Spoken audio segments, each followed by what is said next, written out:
Brought to you by Sensodyne K. बस back ले आया। SLS पैराबेन और दूध का करंट भी कौन? तो लाइफ का करंट ऑन। कुछ भी तो ट्राई करके देख ले। Sensodyne K toothpaste for sensitive teeth. Monsoon चल रहा है और बाहर जितनी भी धुआंधार बारिश क्यों ना हो रही हो, आपको मन मारकर ऑफिस जाना ही पड़ता है। आप तैयार होते हैं, जूते पहनते हैं और निकल जाते हैं। अब बारिश के पानी से आपके जूते भीगते हैं, मोजे भीगते हैं, दिन भर पंजे गीले रहते हैं। जब आप घर आकर जूते मोजे उतारते हैं तो पैरों से बदबू आ रही होती है। कई बार सफ़ेद रंग के चकत्ते पड़ जाते हैं, भयानक खुजली होती है और तब आपका पैर कुछ यूं दिखने लगता है। ये फंगल इन्फेक्शन है जो बारिश के मौसम में बहुत ही आम समस्या है। इससे जुड़े कई मेल्स हमें सेहत पर आ चुके हैं, इसलिए आज सेहत के इस एपिसोड में हम डॉक्टर से जानेंगे कि बरसात के मौसम में फंगल इन्फेक्शन क्यों होता है, इससे कैसे बच सकते हैं और अगर आपको फंगल इन्फेक्शन हो गया है तो क्या करना चाहिए। सुनिए। एक प्रकार का फंगल इन्फेक्शन जो होता है, जिसे एथलीट्स फुट कहा जाता है, वह बरसात के मौसम में ज़्यादा पाया जाता है क्योंकि पैरों में हम जूते पहनते हैं, गमबूट्स पहनते हैं या फिर रेनी शूज जो पहनते हैं, उसमें पानी इकट्ठा हो जाता है, या फिर जो लोग ज़्यादा रास्ते पर चलते हैं, पानी में जाते हैं, तो पैरों में जो हमारी उंगलियां हैं उसके बीच अगर पानी जम जाता है तो फिर जो स्किन होती है वो मॉइस्ट हो जाती है, गलने लगती है और सफ़ेद पैचेस हम देख पाते हैं उंगलियों के बीच में। ये फंगल इन्फेक्शन होता है और इसे एथलीट्स फुट कहा जाता है। और ऐसे ही इन्फेक्शन हमें पैरों के तलवों पर भी हो सकता है। इलाज के लिए एक डर्मेटोलॉजिस्ट के पास जाना जरूरी है, स्किन स्पेशलिस्ट के पास जाना जरूरी है, जो आपको इसके लिए दवाइयां देंगे। खाने की दवाई, लगाने की दवाई, कुछ पाउडर्स दिए जाते हैं, एंटी फंगल पाउडर्स वगैरह, जो आप इस्तेमाल करेंगे तो यह ठीक हो सकता है। साथ ही साथ पानी के साथ जो कांटेक्ट होता है, संबंध होता है, उसे कम से कम करना है। पैरों को ड्राई रखना है। अगर आप बाहर से जाकर बाहर घूमकर आए हैं और घर पर आ रहे हैं तो तुरंत पैरों को तौलिए से पोंछ लीजिए। उंगलियों के बीच में की जो जगह है उसे सूखा रखिए।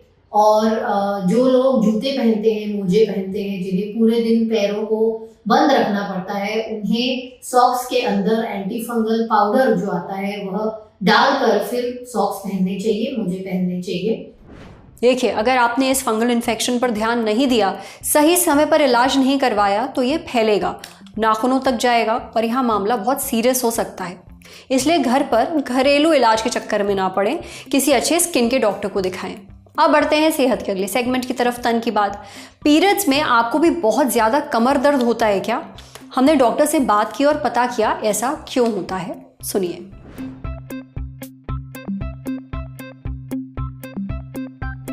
पीरियड्स में पेट दर्द, उफ, ऐसा लगता है जैसे जान ही निकल जा रही है। किस्सा यहाँ ख़त्म नहीं होता। इस दर्द के साथ मूड स्विंग्स, कमज़ोरी, पेट खराब, सूजन, पिंपल्स और सबसे बड़ी मुसीबत कमर दर्द। तब जिंदगी कुछ ये मीम जैसी लगने लगती है। आखिर ये दुख ख़त्म काहे नहीं होता बे वाली फीलिंग आने लगती है। आपको पता है, एक स्टडी हुई 192 महिलाओं के ऊपर। इससे पता चला कि करीब 95% महिलाओं को पीरियड्स में बहुत दर्द होता है। पीरियड्स में इस बहुत दर्द होने को मेडिकल भाषा में हम कहते हैं डिस्मेनोरिया। अगर आपको पीरियड्स शुरू होने से पहले या उसके दौरान कमर में बहुत तेज दर्द होता है तो उसकी वजह ये डिस्मेनोरिया ही है। इसके बारे में हमने बात की डॉक्टर राहुल से। डॉक्टर राहुल बताते हैं कि डिस्मेनोरिया 2 तरह का होता है। पहला, प्राइमरी डिस्मेनोरिया। उसका मतलब है कि अगर पीरियड्स में कहीं दर्द हो रहा है तो वो सिर्फ पीरियड्स की वजह से ही है, किसी और मेडिकल दिक्कत की वजह से नहीं। इसलिए कई बार पीरियड्स ख़त्म होते ही कमर का दर्द भी चला जाता है। कमर का दर्द आमतौर पर किसी गंभीर दिक्कत का इशारा नहीं होता है इस केस में। लेकिन अगर कमर में अक्सर दर्द रहता है या हल्का दर्द होता है और पीरियड्स के दौरान काफ़ी ख़तरनाक तरीके से बढ़ जाता है तो ये सेकेंडरी डिस्मेनोरिया है। इसमें कमर का दर्द किसी बीमारी का इशारा होता है, जैसे कि एंडोमेट्रियोसिस और यूटेराइन फाइब्रॉइड। एंडोमेट्रियोसिस यूट्रस से जुड़ी एक बीमारी है और इसमें यूट्रस यानी गर्भाशय की लाइनिंग बनाने वाले टिश्यूज की ग्रोथ असामान्य हो जाती है और ये यूट्रस के बाहर तक फैलने लगते हैं। वहीं यूटेराइन फाइब्रॉइड ज्यादातर बिना कैंसर वाला ट्यूमर है जो कि यूट्रस के अंदर या यूट्रस पर होने लगता है। इन बीमारियों के होने से कमर का दर्द पीरियड्स में तेज हो जाता है। डॉक्टर राहुल आगे बताते हैं कि अगर आपको अक्सर कमर दर्द की शिकायत रहती है या पीरियड्स में बहुत भयानक दर्द होता है तो तुरंत डॉक्टर से मिलें। वहीं अगर पीरियड्स में हल्का कमर दर्द है तो कुछ नुस्खों से आप अपना कमर का जो दर्द है उसे ठीक कर सकते हैं। पीरियड्स में हॉट वाटर बॉटल या फिर हीटिंग पैड्स आराम देंगे। आप हल्के गर्म पानी से नहा भी सकते हैं, इससे कमर दर्द में आराम मिलेगा। बैक मसाज ले सकते हैं, थोड़ी देर टहलने भी जा सकते हैं और स्ट्रेचिंग भी कर सकते हैं। साथ ही पीरियड्स के दौरान स्मोकिंग, कैफीन या शराब पीने से बचें वरना दर्द बढ़ सकता है। अगर दर्द बहुत ज़्यादा रहता है तो डॉक्टर को ज़रूर दिखाइए क्योंकि हो सकता है ये किसी और वजह से हो रहा हो। समझे। अब बारी है सेहत के आखिरी सेगमेंट की, खुराक यानी झक्कासी हेल्थ टिप। अगर आप भी हेल्दी रहने के लिए आजकल चिया सीड्स खा रहे हैं तो इन बातों का ध्यान जरूर रखिए। आपने चिया सीड्स का नाम सुना है? सोशल मीडिया पर घंटों बिताते हैं तो पक्का सुना ही होगा। कुछ ऐसा दिखता ही है। आजकल वजन घटाने के लिए चिया सीड्स का खूब इस्तेमाल हो रहा है। छोटे छोटे काले और सफ़ेद रंग के इन बीजों को पानी में भिगोकर पीना एक ट्रेंड बन गया है। वैसे चिया सीड्स के कई फायदे हैं और ये पोषक तत्वों से भरपूर होते हैं। अगर आप इनका इस्तेमाल करते हैं तो कुछ बातों का ध्यान जरूर रखना चाहिए वरना लेने के देने पड़ सकते हैं। चिया सीड्स के क्या फ़ायदे हैं, इन्हें कैसे इस्तेमाल करना चाहिए और इस्तेमाल करते हुए किन बातों का ख्याल रखना चाहिए, ये सब हमें बताया डॉक्टर पीयूष मिश्रा ने। डॉक्टर पीयूष बताते हैं कि chia seeds fibre, protein, unsaturated fat और एंटीऑक्सीडेंट्स का अच्छा सोर्स है। इनमें B vitamin, calcium, magnesium, phosphorus और जिंक भी पाया जाता है। चिया सीड्स के सोखने की शक्ति बहुत अच्छी होती है। पानी या किसी दूसरे तरल पदार्थ में जाते ही इनका आकार 12 गुना तक बढ़ सकता है। और ये सिर्फ पानी के ग्लास में ही नहीं बढ़ते बल्कि जब हम इन्हें पीते हैं तब ये बीज अंदर जाकर पेट का पानी और वहाँ मौजूद दूसरे जूस भी सोखने लगते हैं। चिया सीड्स में फाइबर पाया जाता है। शरीर में जाते ही इन बीजों का पाचन धीरे धीरे होता है।